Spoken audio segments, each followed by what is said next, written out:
107th episode of the Meeple Society, a podcast about board games hosted by two longtime role players turned avid board gamers. My name is Katie.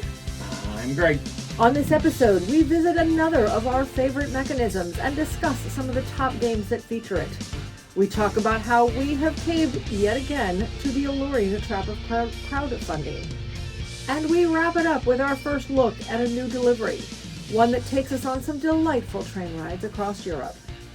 But first,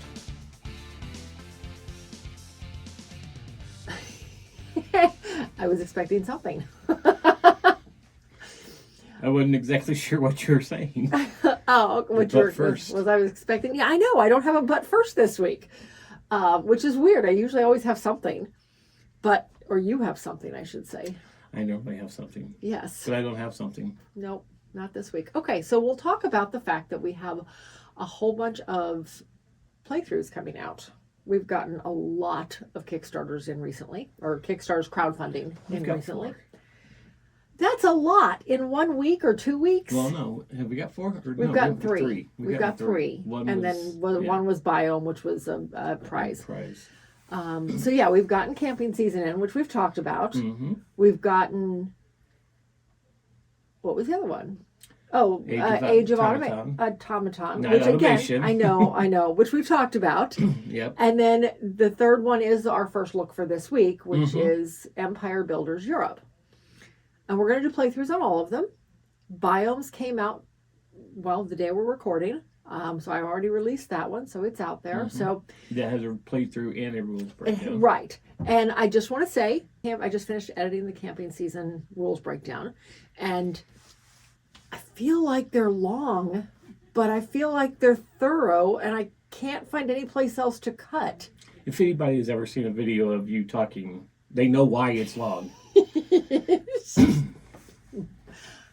Our playing through our collection videos get long because you're trying to teach each game we put up. And we're usually doing 13 games per episode. Well, at one point we were doing 20. That's why we backed it down to 13. And then the talks of each one just got longer, so it didn't work. Yeah, it's usually just supposed to be an overview, kind of tell you why we like the game, what we think of the game, but she teaches it. Not always. It's not all my fault. You do it too. Just Guys, watch one and tell us what you think. Okay, whatever. Anyway, those are all coming. Let's just leave it at that. Okay. Let's move on. Yep. So on the last one, we talked about hand management because we're kind of going through our collection as to what the most games we have of certain mechanisms. Okay. And we did hand manage last week. This week we are doing set collection. Okay. So we're going to talk about the ones that I've ranked at 9 or higher. Okay. Well, we've ranked 9 or higher, but it's usually you. And then there's only 9 of them. If we get through this fairly quick, we might go back to the list at least go down to where we've not ranked the games yet. Yeah. For some reason, I don't know. Normally, I'll rank them after we played them once or twice. But so on this list. Well, are you gonna give? Oh yes, let's do the definition. The definition of set collecting. A set collection board game is a game where players earn points or rewards by gathering specific groups of similar items such as cards, tiles, or tokens. The value of these items is typically determined by completing a set, 3 of a kind or a sequence or something, rather than their individual values. So this is our set collection games ranking 9 or higher. Okay. So at number 9 was Ticket to Ride Legacy Legends of the West. We just played this again twice last night with Justin and Jackie. So we've now played this 18 times between, never mind regular Ticket to Ride. We've played through it once, we've bought it again, and we're playing through it as a 4-player game. I still am loving this game. And there's so much spoilers we could put out there because we've played the entire game once already. Yes, we have. And we are now playing it with Justin and Jackie because they like Ticket to Ride, so we're playing it with them again. Well, and we've enjoyed doing some sort of a campaign or legacy game that we can revisit every month during game night. Mm-hmm. So, and this fits the bill. Yeah, and this one, like any typical Ticket to Ride game, you're collecting your trains to be able to put them out. Mm-hmm. But with the legacy, without spoiling anything, there are other collections in the game. There are. There's other pieces of set collecting. There's You can't say much. Nope, I can't because it's still. I don't feel like it's old enough.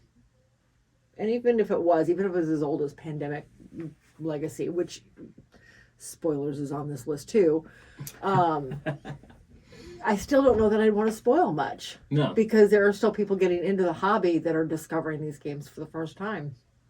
Yep. So yeah. All right, we'll leave it at that. It's a great. It's the only Legacy we've ever gone back and played twice. Yes. So, if that says anything. And that quick, too.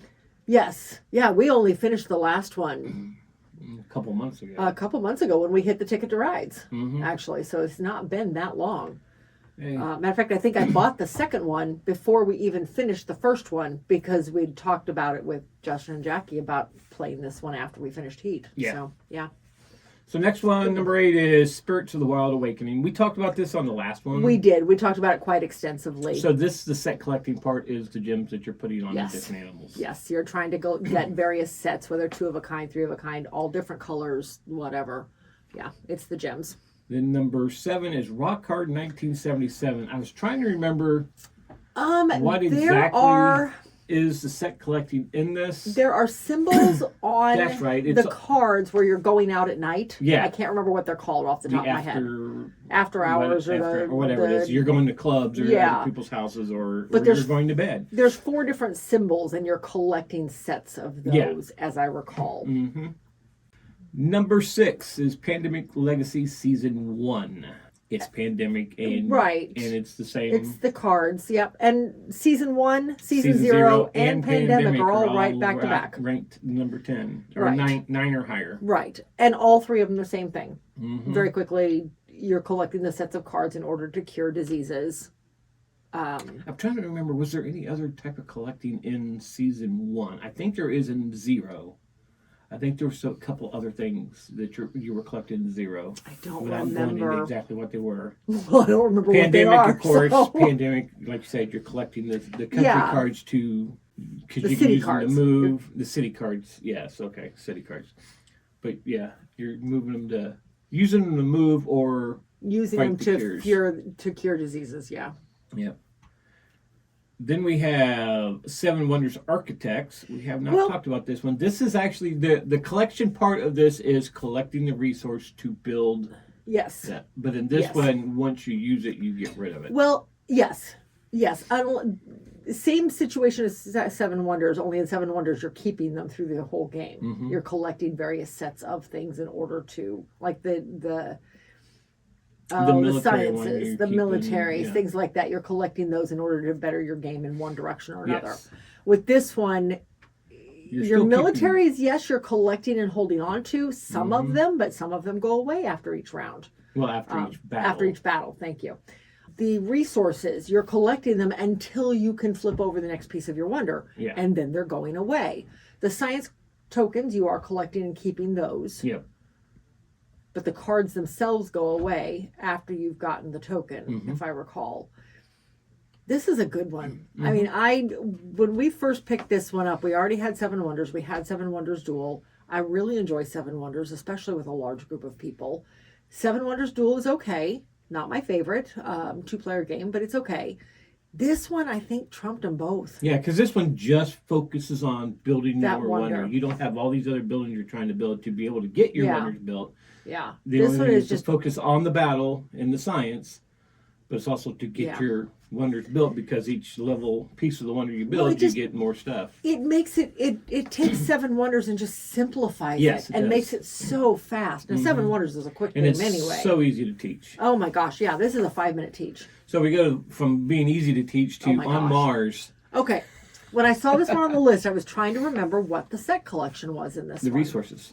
Is it the resources? Yes, because you need resources to do other things. Well, yeah, but that's just resource management. I know, but I read that. Okay. And they said part of the collection, set collecting in this game is getting your resources, because it takes certain sets to get different things. Okay. I personally would have classified that as resource management. I don't know that I would have classified that as set collection. Well, there's also the tiles that you're collecting. You're not really collecting them. You're using the becoming yours are out on the board and stuff too. Yeah, maybe. And tiles is part of set collecting. It's been a little while since we played it. I'd have to play it again with the mind focused on set collection. But right off the top of my head, I don't know that I would have tagged this one with set collection. So I don't know. And then, of course, the highest ranked one was Dinogenics, which we talked about last week as well. You're collecting DNA. Yep. Yeah, that's the whole set game, collection. The whole thing is set collecting with DNA to get your dinosaurs. Well, and out you're collecting some dinosaurs because some dinosaurs work better. You get better points off of them if you have more than one.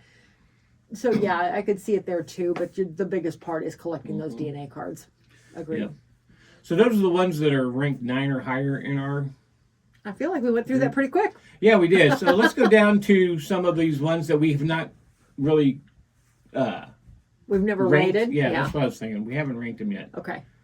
Tesseract. We've played this a couple times. Tesseract is all about... You're collecting the dice. You're collecting dice. You're collecting the icons on the dice. You're trying to get certain sets. icons. You're trying to get sets to do. Yes, you want consecutive sets, or in order to be able to unlock things.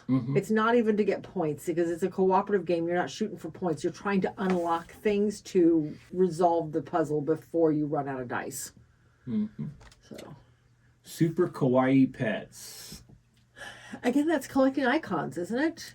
I don't remember. I know we've played this quite a few times, and I'm trying to remember. You are. I think I'm confusing this one with. You're using the icons on the helper cards to get the pets and the homes. Correct. Or actually to get the pets, and then you need the pets to be able to get their homes. shelters. Yes. So yeah, this is all about collecting those helper cards. So You've Been Eaten is the human that's going through is collecting gems, because that, if I'm not mistaken, is one way you gotta have all 7, if I remember correctly. Yeah. I've only played this once, so I don't remember.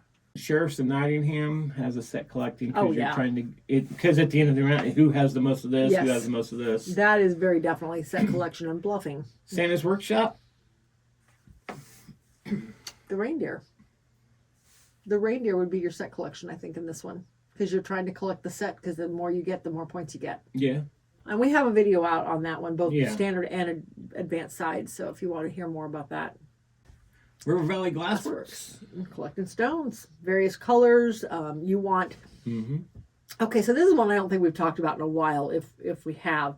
So with River Valley Glassworks, so you have a little gold pan with, at most, 5 stones in it, of various colors and shapes, and you're using those colors and shapes in order to pick stones out of the river on specific tiles based on the shape of it. And then once you put that stone down, you can pick up all of the stones to the south or to the north of the one you just placed. You don't want to have to pick up the ones where you just placed it, because you can't have that one. You're leaving that for somebody else.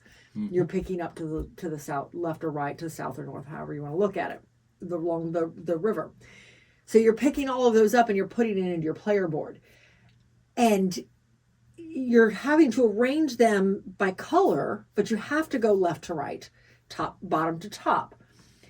If you get too many in a column, then they go into an overflow and you lose points at the end of the game. If you get too many colors, there's like 9 colors in the games, there's only 7 slots, 7 rows, or 7 columns, I should say. If you get too many colors, then again, they go into overflow and you lose points. So you've got to be careful of what you're getting. But the scoring is weird, because since you're starting left to right, scoring goes right to left. You score the highest columns starting at the right and going left. So you want your big columns to be at the end, because that's going to get you more points. It's just such a neat game, and it plays so quick. This is a half-hour, 45-minute game. Yeah. Very, very, very fast. Very easy. I very much like this one. It's one of my favorites. We've talked about Let's Go to Japan. We talked about Let's Go to Japan last week. Yep. Lanterns, the Harvest Festival, you're just collecting the different colored lanterns in favors to score points, because once you get a certain amount of them, you can turn them in and you get little tokens with point values. This one it's been forever since I think we've actually gotten rid of this one, because I think we've played it out for us. But it is such a neat little game. You're laying tiles down, and the more it's almost like I want to say Quadromenos style, laying them down, because you're trying to match up as many colors as you can, because for every color you match with the surrounding tiles, you get that color lantern. But at the same time, every tile you lay down, you get the color pointing at you, and every other player gets the color pointing at them. So every time you lay down a tile, everybody's getting a lantern. Yeah. You're getting more based on how many connections you make. So it's got that quadramino feel in terms of making the matches. And then as you are able to get sets of the lanterns, you can turn them in for a point token. It really, it's a very interesting game. But yeah, like I said, we unfortunately have gotten rid of this one. Let's see. Another one would be another good one. I guess Citizens of the Spark, because you're collecting the different ones, because you want more of them. Yes. To be able to, because each card does a different thing, and Yes. you're making stacks of them. And as you want, on your turn, you can take a row or column or play a card, or you can do both. You can. I don't remember now. Well, each card represents a citizen in the city or in the Yes. town, whatever. And Citizens of the Spark. okay, well there you go. Well, the spark is your victory points. Yes, I know. So yeah, But citizens still. of victory points. All right, whatever. Anyway, but yeah, you're taking a row or a column and placing those citizens into your city. I think you have to do that every round. Yes. And then you can, if you choose to, activate one of them. And everybody can follow too. Everybody else has the opportunity That to follow has if that they citizen. if they have that citizen. But each citizen may do something different. For each one of these you have gain this many spark, or for each one of these you have do this, or take these cards out of your deck. Yeah, so there's different things that each one Out of your does. tableau, I should say. Not So deck. You're some not of them are making a deck. good. There's a couple bad ones in each setting, but it's all random. There's 30 or 40 citizens, and you only use so many each game. There is a lot of these games that we have not talked No. about that have. Well, you set need to collecting, go but back here and just We need to start go back rating. through here and start rating them. Yeah. No, But I didn't- it's almost I going to didn't- take me I didn't say replaying we. the game to do it. I didn't say we. I said you. See what I deal with. Whatever. Suspicion. Suspicion. I did not realize Prospero Hall designed this game. They were one of the don't think I designers. did The group either. of Prospero Hall was one of the designers for this game. Well, it's from Wonderforge, so yeah. But Suspicion is kind of like You're collecting gems. Clue on steroids. It really is. If I have my choice between Clue and this one, I'm playing this one every time. We have had some really hilarious plays of this one of which is on video. So, Yeah. But with Suspicion, you are assigned one of, I want to say 9 characters, maybe 12 Something like characters. that. You are assigned, or 10, I think it's 10. You are assigned one of the characters in the game. Nobody knows who you are. Everybody has a different character. And your goal is to find out who everybody is. Not who's in the envelope, who everybody else is. That's the goal of the game. And when you think you have it, you announce it and hopefully win the game. But throughout the game, you're rolling dice in order to move certain people around the board. It is 10. Yes, there's 10 people on there. I put a picture of it. Yes. And I'll show a picture here. But you're rolling dice, and what those dice portray are the people you can move or what you can do. And then after you move, and these aren't your people. This is not who you are. You're just moving these people. And Well, then, you are one of those characters because they're trying to find you. well, yes, no, I'm saying you're one of the 10 people, yes. Yes. But when you're rolling the dice, you're not moving yourself. No. You're moving other Whatever's on the characters dice, on the yes. board, whoever's on the dice. And then afterwards, you're like, you go to, what is it? You point to one person and say, and ask one person in the group, not everybody in the group, say, can I see you? And you're pointing to the pink person. And you're saying, can this person see you? This is such a neat game. It really is. But the set collection is definitely the gems. Yeah, and like I said, you don't have to ask if they see you. It's like in this picture. Well, no, if you show this picture, you can say, can white player see the red player? Well, you can see that Or- though. You can see that right on the board. No, you say can if I'm playing the white player's card, I'm asking Chrissy in this case. I ask Chrissy, can the white player see you? And if she says no, and mind you, it's all card play, that's true, she that's true. hands me a Yes, card yes. that says no. So nobody else knows the answer to this question. But you got to remember to hand those cards. That's 'cause- where the funny part comes in. Yeah. So she said, so I say, can the white player see you? And she says no. Then I look at all the people on the board the white player can't see, and I know she's one of those people. Yeah, and you can I mark it just off have on to your pad. continue narrowing it down. Yeah. I love this game. It is such a neat deduction game. Yes. What was the word I was looking for? Is deduction. So not social deduction. Anyway, it's a deduction game. So yeah, I absolutely adore this game. This would be a 9 in my books. It's so simple but yet so thinky. I love it. Right now it's at a 6. We can. It needs to be higher than that.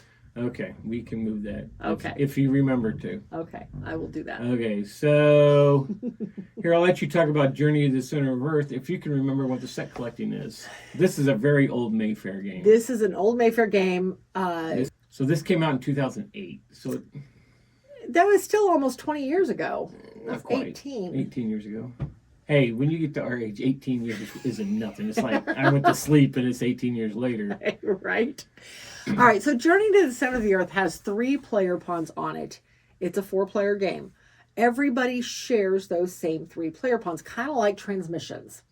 Everybody shares the player pieces that are on the board. Only, unlike Transmissions, where the pieces are this big and gorgeous, these are this big. So you're playing cards in order to move certain people. And you move them and do wherever they do the action of wherever they land, collect the resources. So you're collecting resources in this one is the set collection of this part, because those resources are going to help you in later rounds. Because the first round is just getting down the volcano, and the second round is getting across the underground ocean. Yeah, the water piece, and then the last piece of it is getting up back out of the volcano.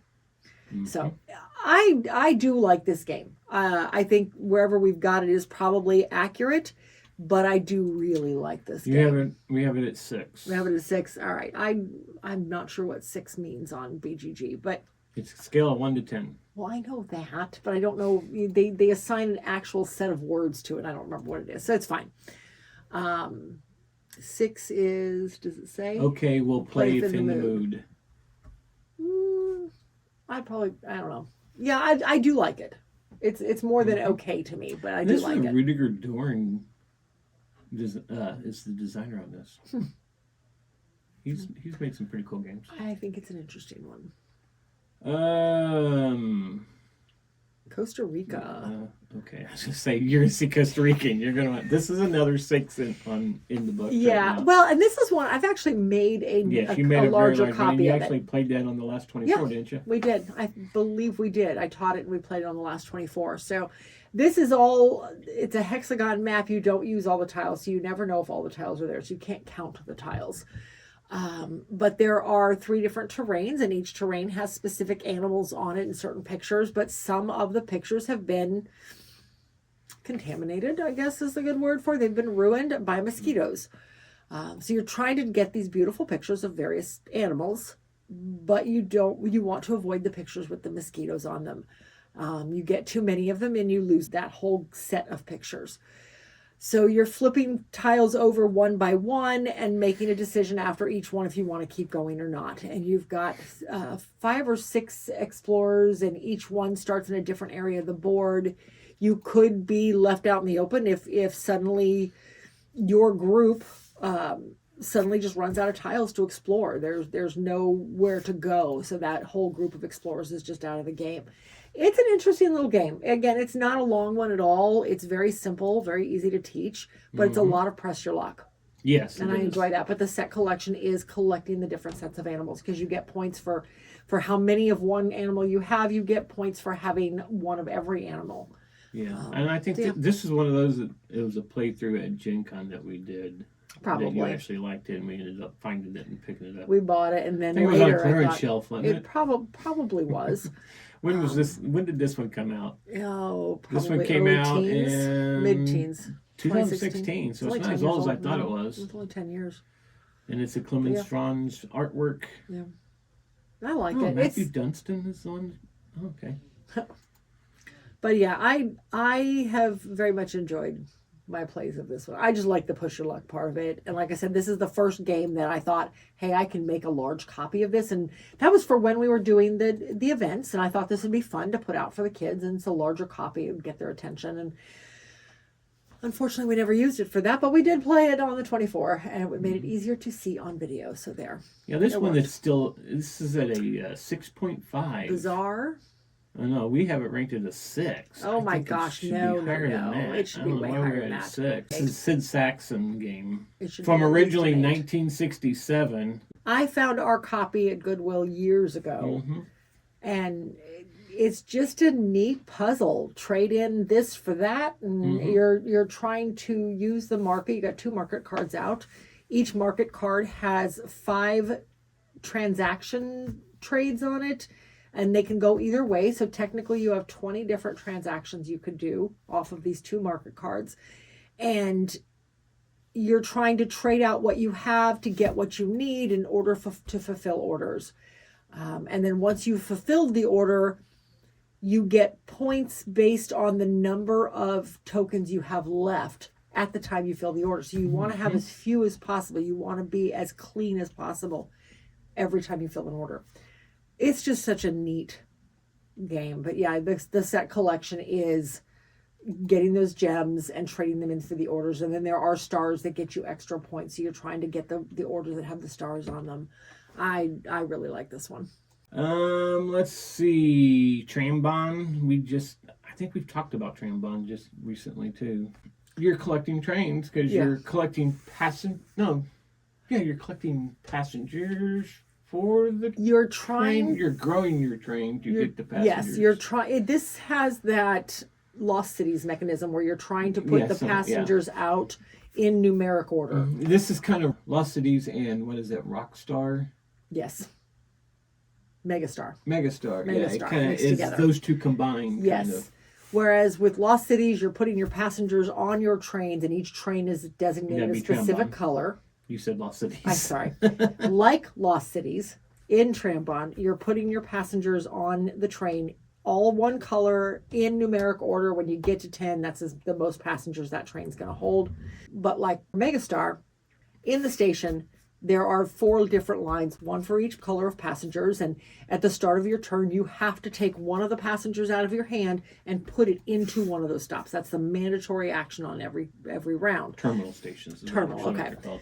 But as soon as there's 4 passengers waiting, then those trains all run, i.e. they score. So if you put down a yellow passenger and it fills up the yellow terminal station, then everybody who has a yellow train, that train runs and it scores. And you don't get rid of the train. You do not. The train stays. They keep running every time yellow fills up. So if that's your big line, you want to continue to feed passengers into the green terminal to continue to get those points. Yes. And the cool thing about this too is when you draw your cards, you can, because you're going to play every card. Yes, they're all so you either cards. decide if you're going to put it down or you turn it around. Now it's money to buy more trains and stuff. Yep. Yes. So. Yeah. So it's an interesting little game. Yeah. There's a set collecting dual multi-purpose card game. Yeah.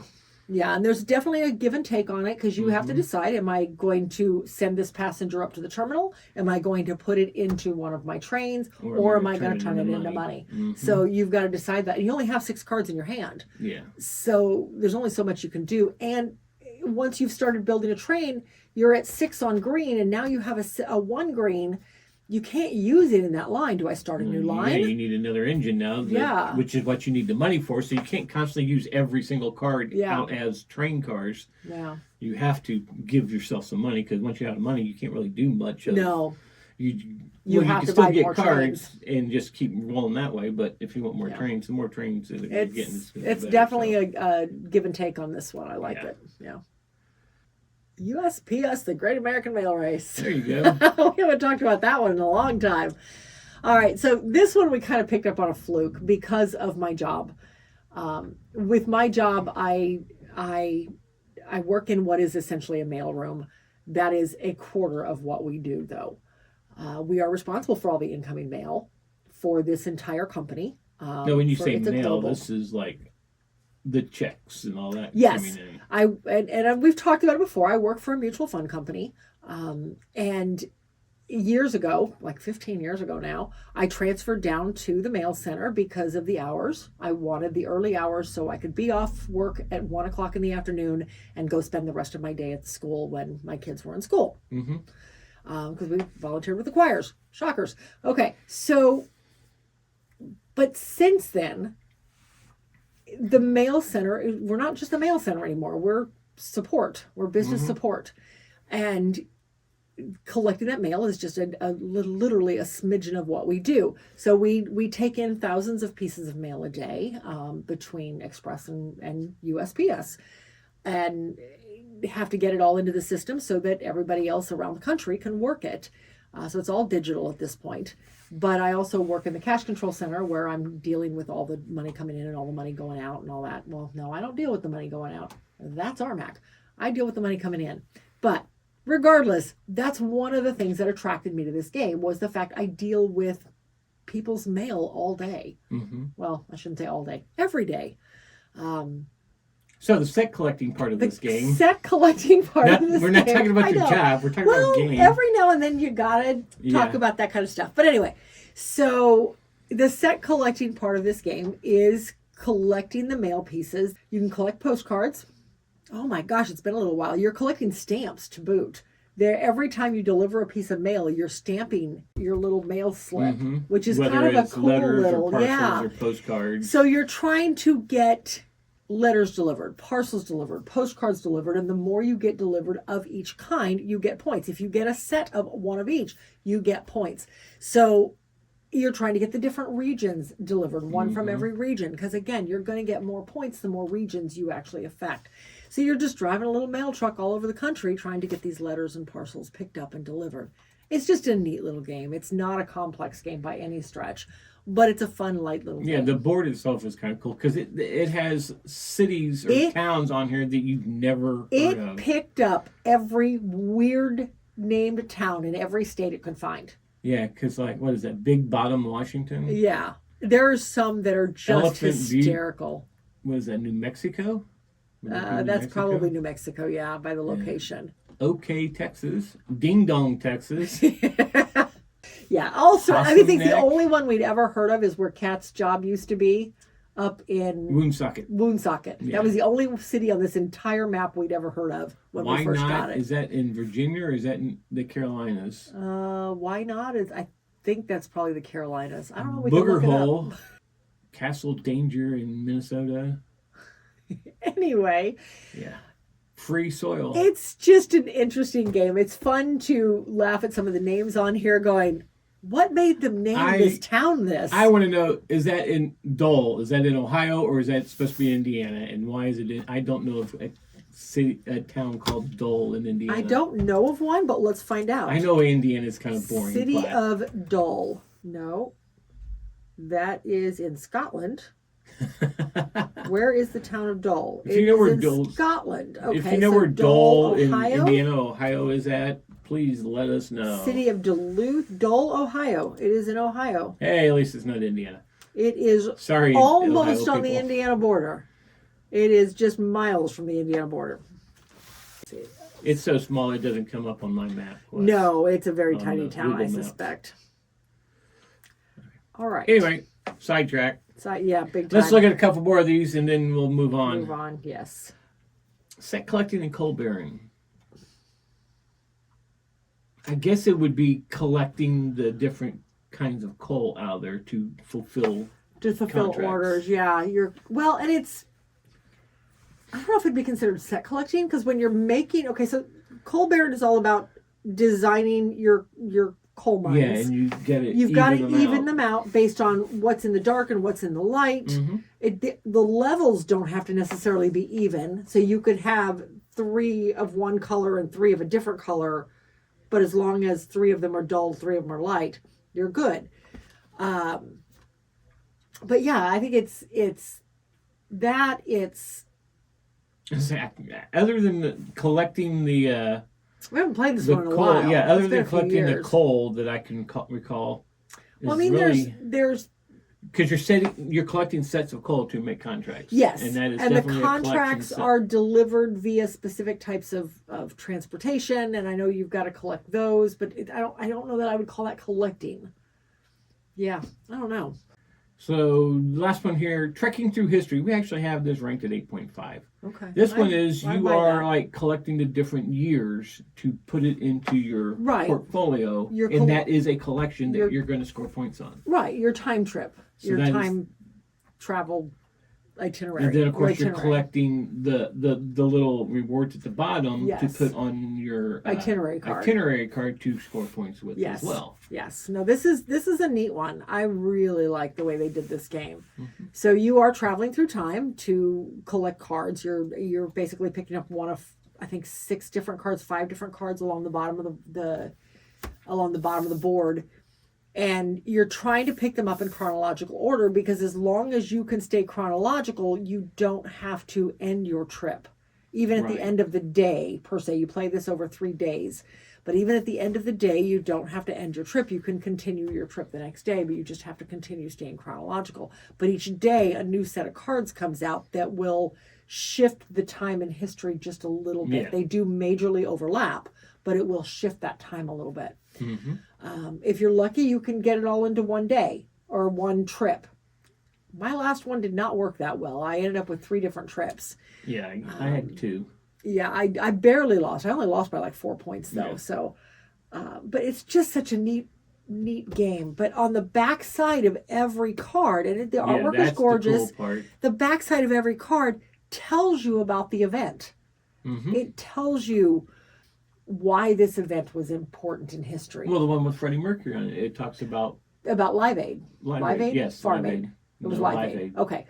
But yeah, there's all sorts of neat things. And this goes back to 20,000 BCE. Mm-hmm. So it goes pretty far back in history, but there's just some really neat information in it.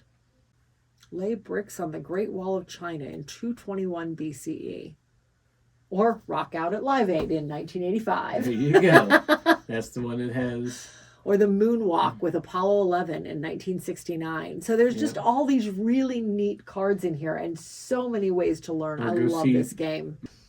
So earlier you alluded to that we fell back into the crowdfunding. Yes. Okay. So we've gotten a couple in. Mm-hmm. And of course, that means we no longer had as many out. We hadn't reached our quota yet.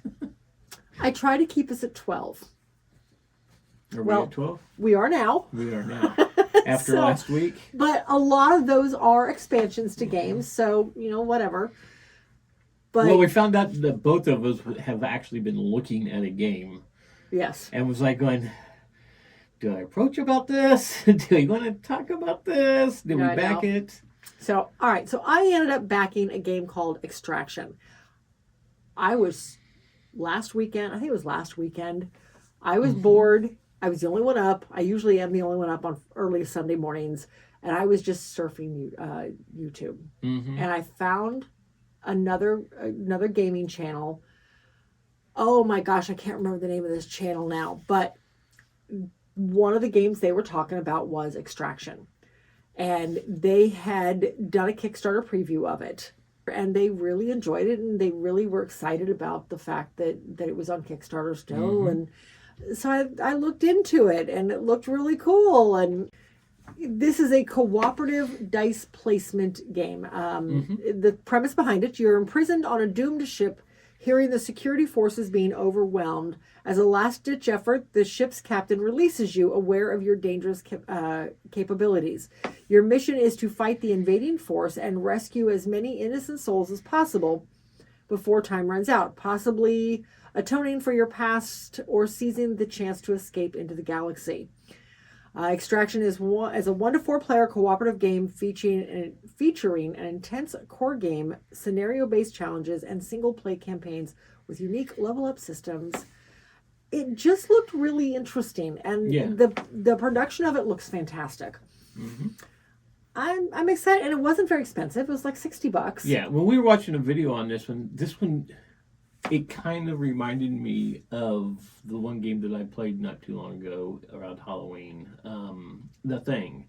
Oh, okay. But without the infected person. Without the one versus many aspect of it. Okay. But because you're going around, you're trying to rescue. In this one, you're trying to do things, keep things up. It kind of had like the Thing and the Captain is Dead. Okay. I'm excited about this because you're one. trying to keep systems up so you can survive, and then you're also trying to rescue all the civilians in there. Right.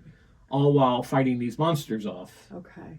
I'm excited. So about this one. it looks pretty good. I mean, it's their first time. This is it's a first time designer, first time publisher. They didn't sell very many copies. They are going to print extras from what I hear. 262 copies is quite a few, though. Well, yeah, but not in comparison to some. For a first time publisher, they got backed, and that's great by more than almost double. But this has a quick return on it too, doesn't it? November. Yeah, I think everything's ready to go. They just literally have to hit the button to start publishing or to start printing. And see, that's where I think Kickstarter should be anyway. I agree. Have everything ready to go, not still trying to design it. Yeah. Everything should be ready to go, so as soon as the Kickstarter is over, you should be printing. Agreed. But I know it is still in late back for a very short period of time, from what I understand. And you didn't do the Founder's Pledge, right? I did not. No. That's $500. Number one, it was already sold out. Oh no! Somebody must have backed out because there was there was none left last time I looked. One item included. Plus but that one is, again, it's a new publisher, so you're taking a risk. Yeah. But the Founder's Pledge was, you get this game, but you get literally every game that they put out from here on out. All you have to do is pay for shipping. Right, if they ever put anything put anything else out. So you're taking a risk. I've seen a lot of people doing that. Yeah, you're taking a risk for sure, but it's a way of supporting the actual publisher. Right. So, but no, I did not do the Founder's Pledge. $500. Yeah. I did. Unfortunately, we still need a new roof, so that was not in the cards. So the one that I backed was PDX. This is the airport game, and I am shocked I had not heard of it. Okay, so the main reason I turned the video on so Katie could see this game, it was a Rado playthrough of it. Yeah. But she started watching this, and it has these little airport tags that you're getting for your routes and everything. And everything is in. I'll get to that. Well, wait a minute. I'm just saying. Okay. I will get to that. Everything is in airport codes. All the airports are written in the airport codes. And Katie was reading them off with no problem because I was a travel agent for 10 years. Yeah, a European. I specialized in Europe. Yeah. But I started out in domestic. Yes. By the time I finished, I was Europe. Well, not just Europe, international. So I did anything considered international. I did outside of the Caribbean and Mexico because those were specialties. But yeah, PDX stands for Portland, Oregon. Yes. And we were looking at this, trying to read some of the codes, going, oh, that's Louisville. Oh, that's Paris. Oh, that's Calgary. It was nostalgic. The whole game is designed, you are at the airport in Portland, Oregon. And you're starting off with a little bitty plane, like almost like a Cessna. I don't even know if it's a twin engine. I started to say a crop duster, but that's not right. Well, kind of. Anyway. Not much bigger than that. And you're trying to get flights going, and you're trying to build up because you start off with like one or two gates. Yeah. And you're getting routes that give you different things, but you have to have certain resources to be able to do the flight, to get this flight done, and then every time you do this flight, this gives you this stuff. Yeah. And you can build up you have the small, medium, and large planes. The large planes being the huge passenger planes. But they could also be cargo planes too, though, because each flight has a different thing it's going to do. Right. Yeah. But yeah, she absolutely fell in love with it just because of all the airport codes and what you were doing. You're trying to make routes and getting the planes to get to the routes, to get them along. And it just looked really cool. It looked interesting. And I'm excited to get it. And So the story behind it says, PDX is a traditional Euro-style engine-building game where your primary goal is to connect your airline to cities across the globe. Immerse yourself in the complex and expanding the airport with others while finding your competitive advantage. Discover over 70 destinations across the world and learn airport codes. Yeah. I mean, these would have been fantastic when I was making my own little flashcards for school. Yep. Yeah, because I made a lot of them into what do you call those? Not acronyms, are they? Oh, yeah, they're acronyms. Yeah, I would kind of give her words that would. Okay, we're not going to go over what No, Louisville. we're not going to go over a lot of them. The one PG one, because okay, guys, remember we were in our 20s. They were not PG. At least a lot of them were not politically correct. But like BDL is Hartford, Connecticut. I don't even remember what is Bradford something or other. I don't remember what the name of the airport is. Most of these are named after the city or the airport. That's where the code came from. But BDL, we decided was, that's not even told. We'll just say Big Darn Lakes. You can use your imagination and figure out what we actually called it. Yeah. And that's how I remembered it, because there was just a lot of water up in that part of the country. Mm-hmm. You had to use lots of bridges and Big Darn Lakes. That's how I remembered BDL. Mm-hmm. So yeah, just little things like that. Because see, that's like how in school when I was doing like remembering what state was where on a map, I would kind of do stuff like that because I always got Mississippi, Alabama, and Georgia mixed up. So is map. No, it's Mag. Mag. It's Mag. So my mom actually told me, just remember Mag. And I was like, what are you talking about? She goes, Mississippi, Alabama, Georgia. It goes across that way. I was like, and forever now, I've always said Mag in Mississippi, Alabama, Georgia. Yep. So I went through these and kind of came up with an acronym for each one of them. Sacramento, at the time my parents lived there. Mm-hmm. I don't remember what the S stood for, but it's SMF. M was mother, F was father. But I don't remember what we said the S standard for. Maybe it was Sacramento, mother, father. Yeah, because that's where your parents were at the time. Yeah. So anyway, the game sounds cool. It's a Euro style engine builder, which I love. Mm-hmm. So this is by Waterworks Games. They've created 5 other ones, which I don't have any of them. So no, I've never played any of those. Nope. Red Dog, Space Fright, Timbo Tiles, and Alpenglow. The ski resort board game. Anyway, so that's PDX, the airport game. And this one is actually still got, by the time this drops, it will still have a couple days left on it should have about 2 days left when this show drops. Yours is actually in late pledges currently as of we are speaking right now. I don't know how long that'll last, though. They said that it was going to be for a very short time. Yeah. And even then, they said they'll sell some out of stores in Southern California. They're based in San Diego. In little conventions out there. Yeah. So we shall see. Let's move on.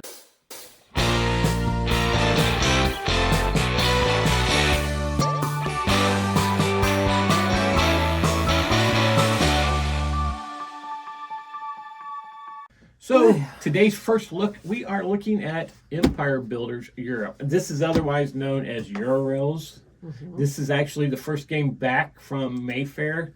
It's not the original Mayfair. It is Darwin's Tool, who has bought the name Toys, Mayfair Games. Darwin's Toys. I said Darwin's Tools. You did say Tools. Darwin's Toys bought the Mayfair logo and the rights to a lot of their games. So and they're publishing it under the Mayfair Games. Yes, they're redoing a lot of the Cranrail. Yes, because when this one came out, a lot of people asked about the other ones. It says eventually, if this one does well, they will start putting the other ones out. Yes. So, in the Kickstarter, you could order all the older ones if you wanted to. Yes. And I was like, why order the older ones if they're putting the newer ones out? Right. But they had a lot of ones that were hard to find in there. I was like going, they probably got old stock. Yeah, they got a hold of the old Mayfair stock, but they are supposed to.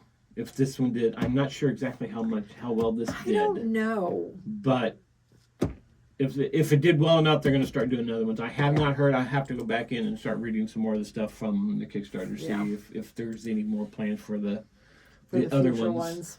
Yeah, we'll have to see. Mm-hmm. But anyway, Empire Builder Europe. This was, as we said, published by Mayfair Games and Darwin Toys. Or AKA Darwin's Toys, however you want to say it. Published, it says 2025. It actually just came out, so... Well, it was just delivered from Kickstarter a few weeks ago. We've gotten this since the last And this is episode. the first run of the deliveries.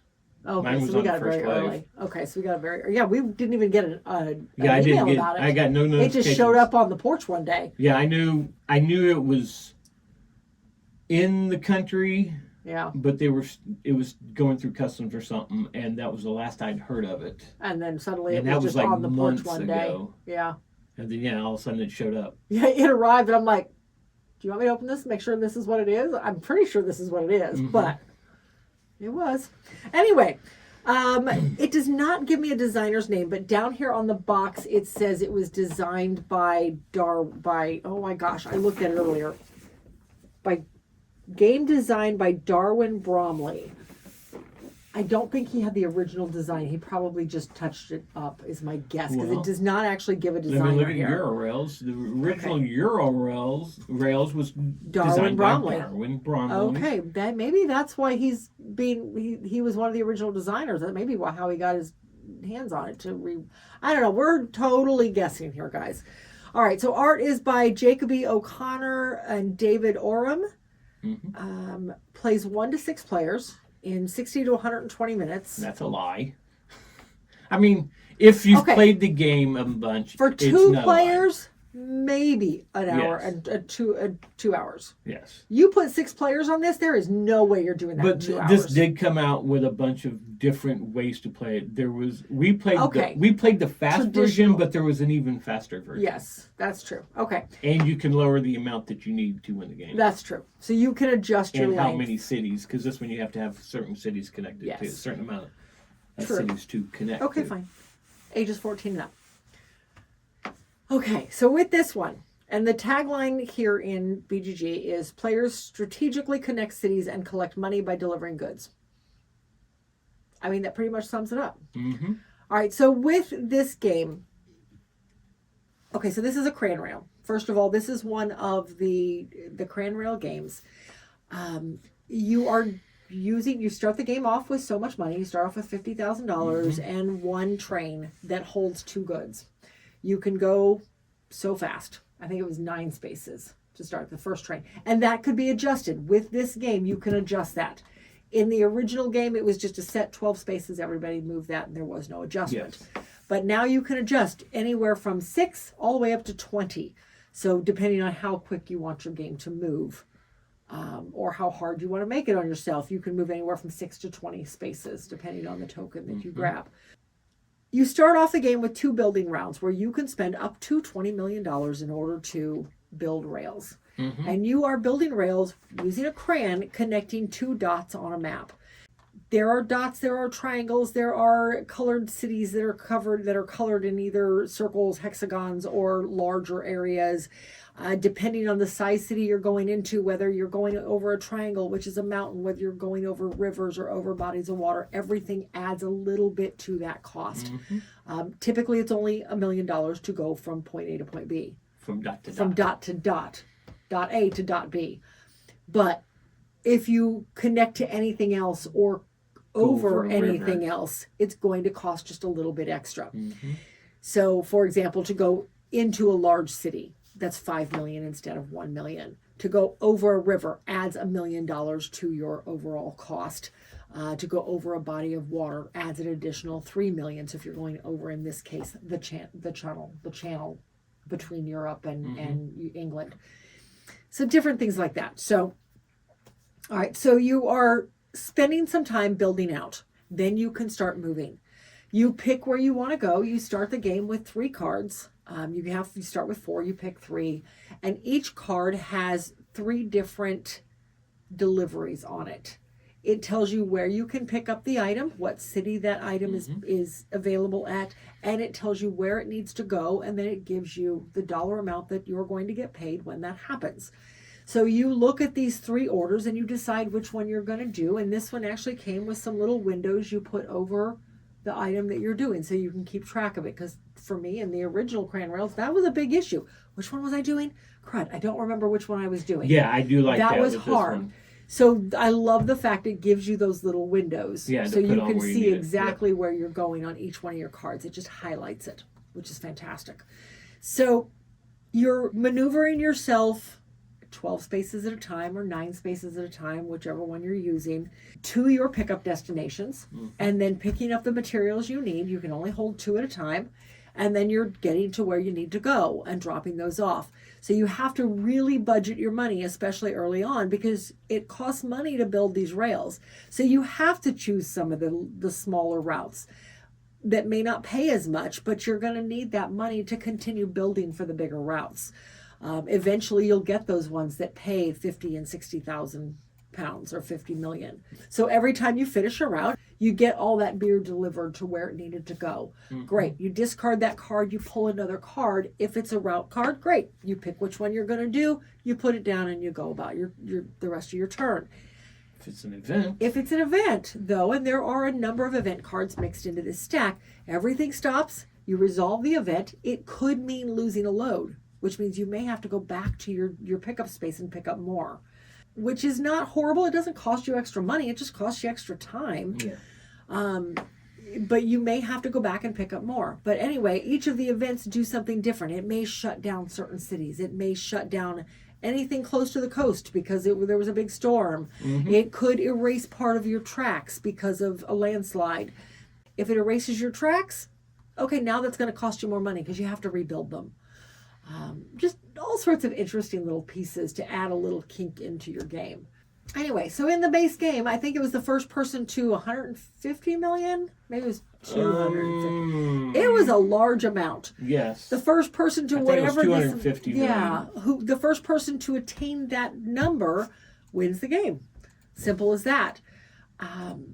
Yeah, it's just, I mean, it's a cran rail. It's 250 million and connected to seven. And connected to six of the seven cities. cities. Of the seven major cities. The board actually says 7 major cities. Because there's 8. So yes, it's seven okay, of so the 7 8. of the 8. Yes, you have to be connected to 7 of the 8 major cities. Now, this board also brought in, unlike any of our other cran rails, this brought in the ferry routes. Yes. So you could take a ferry route over to England from one of a couple of different places. You could come up out of Finland. You could come up out of France or wherever. But I think there was France and Germany. There were a couple places that the ferry routes went over to Plus England. they had the channel. Plus the channel was there. But you paid extra money. For example, to get from Esbjerg, how do you pronounce that? Esbjerg? Esbjerg, except there's a J in there. That silent J is in there. It's Denmark, so maybe the J is... Maybe. I don't know. So anyway, to get from Esbjerg in Denmark over to Newcastle that would actually still be Upper England.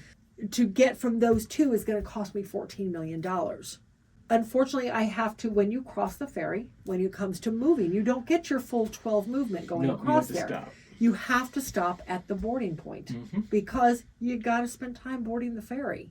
So you board the ferry, and then on your next turn, you only get half movement. So if my movement is 12, getting across is 1, but now I only have 5 left. I don't get my full 12. Yeah. So the movement to and from England and Scotland is a little different, and even over to Ireland, a little different than normal, but they do account for it. Yeah. Now, the channel does not do that. The channel does not. It's a quick... The way they explain it is that it does not have to deal with the weather. Right. It doesn't, and that makes sense. It doesn't deal with the weather. You're under the weather. Do you still have to stop at the loading point, though?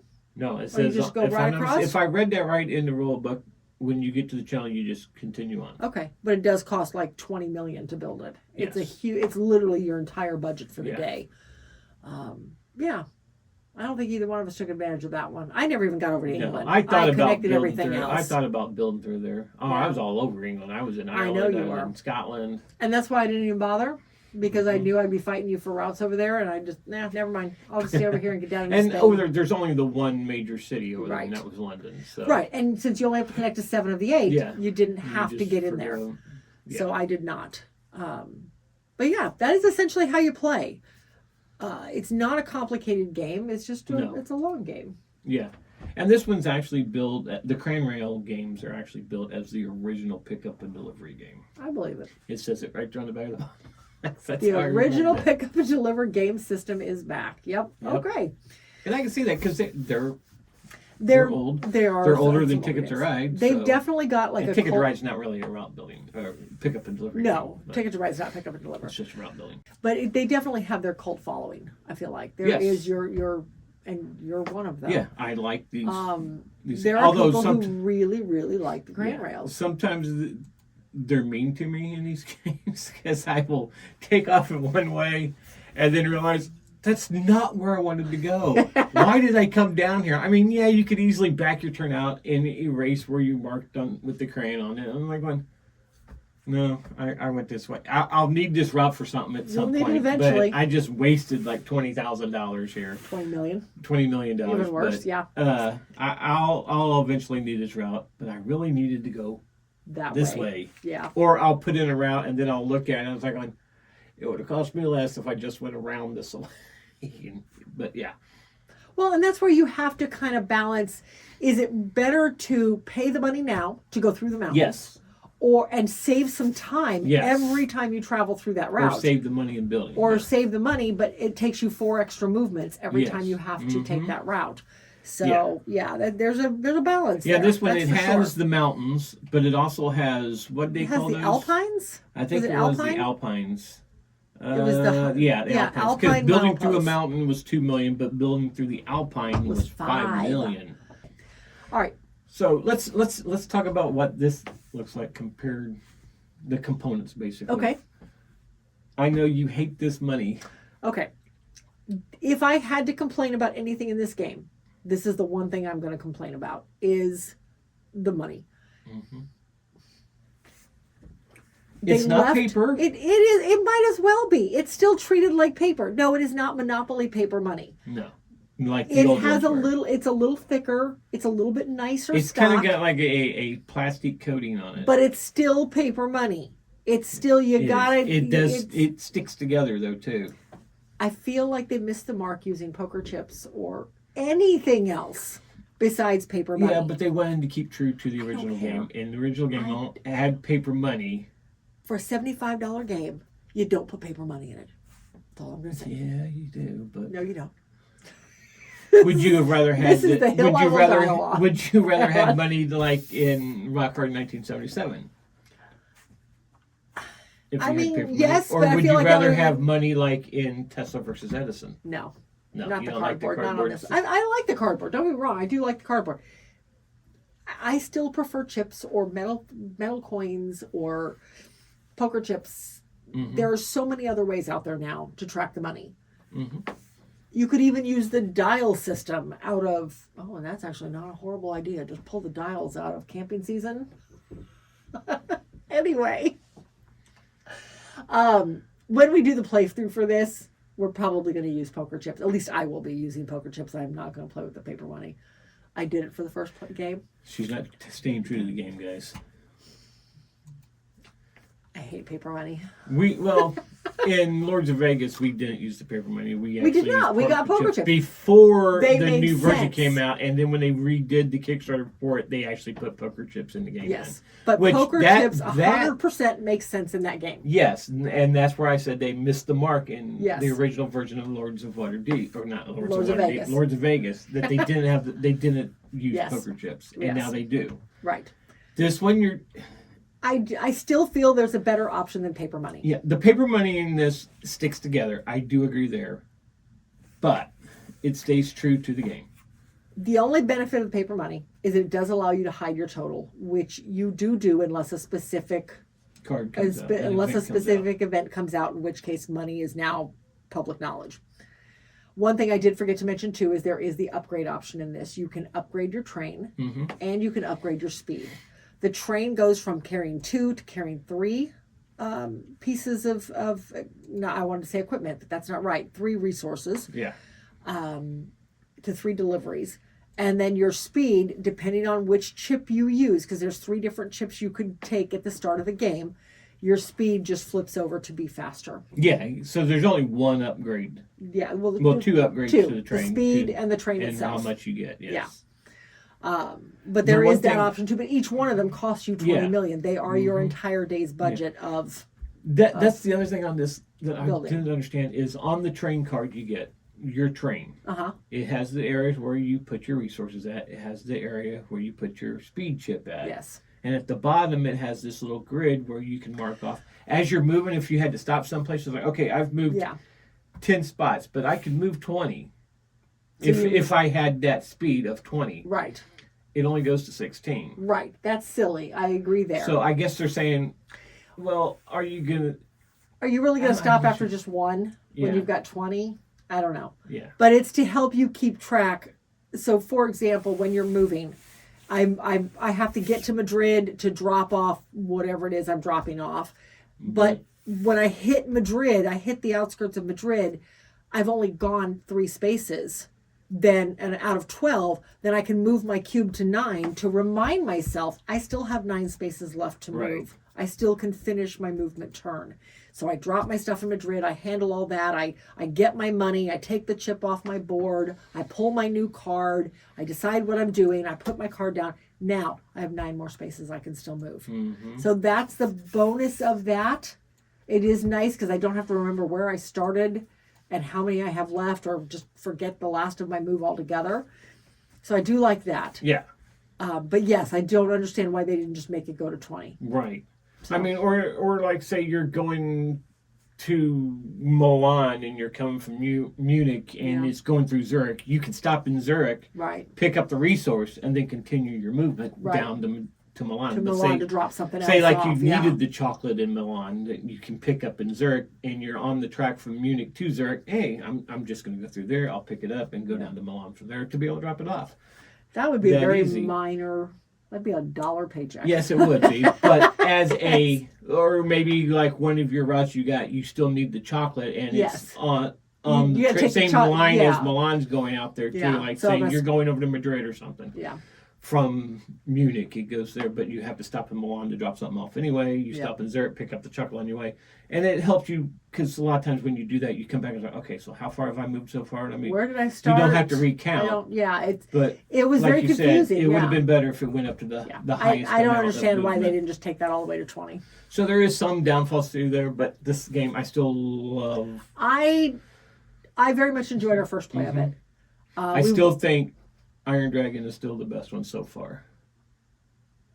I like the premise of Iron Dragon. I know in this game at one point you were wishing the underground was in this game. Yes, like I was. An Iron Dragon. Yeah, because I had to get from one end of the map to the other end of the map, and it was not going to be cheap to build. So we had the deluxe edition, and one of the things in the deluxe editions, they gave you the original little pawns that you moved around the board. Yes.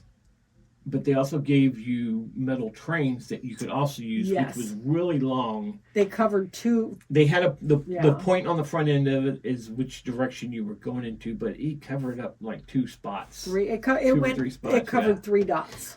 So it was kind of like... We didn't end up using those at all. We used the original pawns. They're pretty to look at. They're nice and shiny and the bright colors and everything. Yeah. But yeah, well, I'll show some pictures. But I like them. I hope it didn't cost that much more to put in because I'm never going to use them. Yeah. The resource tokens, they came out with little cards. They were little cardboard tokens, and we actually had Jeff now from Tabletop Toolbox 3D printed us some holders for the original one. This one, they're almost like poker-sized chips. They're poker chips. They're small poker chips. Again, you're opening a box on a podcast. We have poker chips for resources. Why can't we have poker chips for money? I'm just saying. You opened the game up on the podcast. I couldn't remember what they looked like, so I had to. So. She's breaking rules, people. Crayons? I mean, these are nice crayons. Would you close that box back up, please? Okay, sorry. He's having a cow, guys. I just want to see what the resource. I couldn't remember what the resources looked like. I did like the fact they actually gave you a closed case for them. Yes. That was fantastic because the other one in the original version they did not give you that. No. Somebody designed a 3D printed case for them, and so Jeff printed us out a couple of them, which now. We thank. Yes, so absolutely we thank him. Yeah, because he printed us out one for each of our other but this one does. It has it for all the resources that you're picking up and all the speed tokens that you get. Yep, and very it fits nice. Perfectly in the box. Yes. So that I do like that part of it because, like I said, the original version. I think that was a big original version. You had a card with areas where you put your resources at, and then it had the speed of the train, and then when you upgraded your train, you just flipped the card over. You flipped the card. I think it was, or it was another card. I don't remember that one though. But and the coloring on the cards now are a lot better. Oh yeah. Especially on the route cards. Yeah. They're They're much easier to read. Yeah, and I believe in the first one, the original one though too, it showed on the card where you could get the resources and where you could. No, there was still a map showing you how close everything was. Where you needed to go to. Yes. Because it does it on this, but everything's in more. Everything's a little clearer. Colorful. I think the graphic design on these cards is a little bit better than the previous versions of the game. Yes, I agree there. The board itself, in the original versions, the board were all, and I could see both ways on this. They were pegged. The original game, the boards were puzzle pieces. Yes, Everything fit together as a puzzle piece. This one, it's just a board that unfolds. Mm-hmm. So you're going to have your creases in this one, but of course they're modern folding board games, so the creases aren't bad at all, not like they used to be. I do like this better because in the puzzle piece ones, you take them apart and put them together, so often the edges started fraying. Yeah. So the corners would start getting a little. Another thing in this version that I really liked, it gave you the player aids. The player aid. It told you where your loads were at. Like if you needed potatoes, you knew, okay, I can go to Belfast loads, or what is that city's name? What did we decide that was? Session? Sure. I don't know, K5 on the map. Yeah, but and it gives you a grid number on the map, so you can easily follow the grid to know where you're going. Plus, on the cities, it told you what cities needed what. Yeah. Which was great. Why? And the big cities. Well, no, the had cities nothing. tell you what's there, not what they need, because the needs are going to be based on the cards. It could be anything, but they tell you, like in Aberdeen, you can pick up fish or oil, in Aberdeen, Scotland, and again, so you can look by city. Or you can look by product. It basically was a cross-reference between the two. Oh, true. Okay, I see. So one half of it is the products and where you can pick them up. And of the course, other the half large is the cities didn't have anything in it, like Madrid and Milan. Yeah, they just wanted stuff. Nothing. Yeah. Yeah. Yeah. This kind of that player aid was huge. Very good. That player aid made it much simpler. So yeah. So I like the way they did that. This is probably a very usable player aid. A lot of player aids you get in games are just kind of do you ever this use one's it? very user friendly, and I feel like this is one you're going to use a lot. Yeah, and the board itself tells you how much each place. Mm-hmm. There's a legend on the corner of the board. When you're building into how much is it going to cost you? It tells you how much you get at the beginning of the game, how much you need to end the game. I think that's on the player aids too, if I'm not mistaken. But yeah, the player aid. Yeah, I really like the player aid. Yes, and then it, like you discussed a while ago, the events that come out, you had like a strike and the Wildcat strike. No trains may move on the drawing player's rail line. The drawing player may not build tracks. So basically, all of your workers just went on strike. You can't do anything this round. Right. That ends your turn. Or the gales at Atlantic Ocean. You couldn't pick anything up that were within 4 mile posts of the Atlantic Ocean. Right, so, and it outlines right there exactly what cities are affected. And you had derailments where you're going to lose things. Flood on the Rhine. You couldn't. No trains could cross the Rhine River. Yeah. Yeah. All sorts of stuff. It made it more realistic. Yeah, it gave you that little bit of pressure luck. It's like, all right, do I want to drop this now? Because this could end my turn. Mm-hmm. You know, yeah. They didn't come out often. I mean, the deck was by far more route cards than those, but they did come out at the most inopportune moments usually. You know, they had the Irish economy, and there was another piece. There was another token we put out on the board. It was Irish economy, and I don't remember what it was. Oh, the private or public. Private or public was based on. Right. Yes, that was based on an event. If the private side was up, you didn't have to show people how much money you had. If public side was up, money became public knowledge. Yes. And the Irish was, once the Irish economy started booming, which again was an event card, then anytime you delivered to anywhere in Ireland, you got an extra $4 million for it. That's right. Okay. Yeah. I don't remember that from any other game, though. No, I don't remember that from the other games. But again, we've got, the other two we have is Iron Dragon and Empire's Express. Empire Express, which is the eastern side of the United States. Yeah, it's the shorter version of Empire Builders. Right. Which, if they redo that, is probably going to be called Empire Builders America or United States. Yeah, probably. Okay, so final thoughts I liked it. on Empire Builders? I did. I mean, I give it a B because of the money. Anyway. I like it.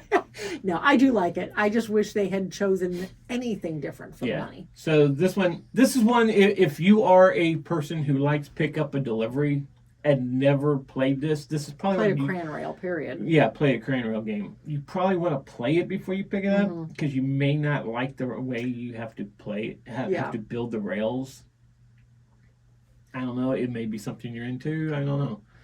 But yeah, this one I would recommend people at least playing this game. Yeah, especially if you like pick up and deliver or you like train games. It's a good one if you like either of those. Yeah, but most of our things. Train games now that we have are.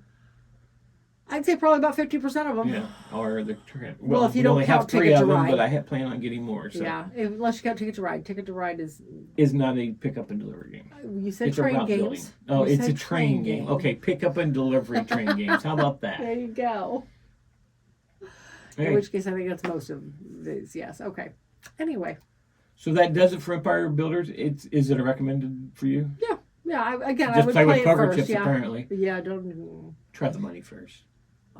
I played it once with money. That's all you're getting. Anyway, yes, I would recommend at least trying it if you like train games or pick up and deliver games. Mm-hmm. I think it does a good with both of those. It works well for both of those theme / mechanism. There you go. Okay. So before we go, we do have an announcement for some people who have been waiting for this. The Patreon page is actually live now. It is still somewhat under construction. I'm still kind of tweaking it here and there. It does have benefits up on it. You can search it out by typing in Patreon at the Meeple Society, and it should take us to your page. If you have trouble finding it, let me know, and I might be able to send you a link to it. Take us to your page. Take you to our page. It should take you to our page. Yes. Did I say us? You said it should take us to your page. Well, I'm saying as if it's all of us, you know. Okay. Listeners and us. And okay. Anyway, but like I said, it is still being tweaked a little bit. There is actually, you don't even know this now, there are actually 4 levels of... Oh, there's 4? You put a 4th one in? I did put a 4th one in. It is let me pull it up real quick and I can tell you the different levels of it. You must have done this after I went to bed. Yes, I did. Memberships. There we are. We have the Friends of the Society. Okay. Which is $3. Okay. I'm going to let you, if you guys go there, I'll let you see what's in each one. You have the Friends of the Society, you have the Copper Meeple. Oh, you threw copper in. Okay. You have the Silver Meeple, and you have the Gold Meeple. Okay. And it is 3, 5, 10, and 20. Okay. So, like I said, it is there if you wish to back us, help support the channel to get better equipment. Like if you've ever listened to some of our playthrough videos and that, we've had some problems with audio and stuff. Some? We're trying to get that upgraded though. But yeah. It also gets us more chances to get resources for more games and stuff to let you know, give reviews to and everything. Yeah. It basically just helps out the whole channel. Yeah. So for those of you who've been looking for it, it is there. At Patreon / the Meeple Society. Go there, check it out. Support us if you wish. Or you can just go there and look and wait and see what else comes up. But like I said, there are benefits there. You can go there and check it out. So this is going to do it for episode 107. If you like this episode or any of our content and haven't subscribed to the podcast, please do so by going to iTunes, Apple Podcasts, Spotify, or wherever you get the podcast. And while you're there, give us a rating and a comment. This is how others can find the show. But in the meantime, if you want to follow us on social media just to keep up with us and see what we are doing, just follow the links in the show notes. There you'll find the links to Facebook, Instagram, X, TikTok, YouTube, Threads, Discord, Blue Sky, and our merch shop, and coming soon, Patreon. Or you can contact us directly at meeplesociety@mail.com. Thanks for listening, and we'll see you at the next one.